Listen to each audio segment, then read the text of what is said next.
சூப்பரான நிஜாமி மீன் வறுவல் இன்றைக்கி நம்ம எப்படி செய்யலான்னு பார்க்கலாம்.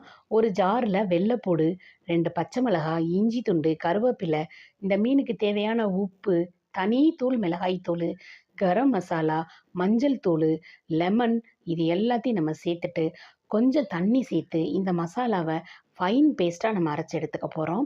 இன்றைக்கி நான் 1/2 கிலோ மீன் இந்த பொரியலுக்காக எடுத்திருக்கேன். இந்த மசாலாவை மீனோட சேர்த்துக்கலாம்.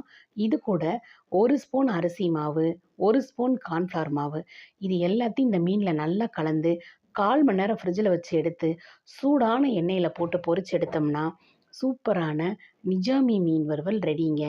இந்த மசாலா அரைச்சி ரெடி பண்ணுறனால ரொம்ப டேஸ்ட்டாகவும் ரொம்ப வாசனையோடு இந்த மீன் பொரியல் நமக்கு கிடைக்கும். மீனில் இருக்க மசாலா எண்ணெயில் உதிரவே உதிராதுங்க. இந்த வீடியோ பிடிச்சிருந்துச்சுன்னா மறக்காமல் இந்த வீடியோக்கு ஒரு லைக் பண்ணுங்கள். ஈஸ்வரி குக்கிங் டைம்ன்ற நம்முடைய சேனலுக்கு ஒரு சப்ஸ்கிரைப் பண்ணுங்கள்.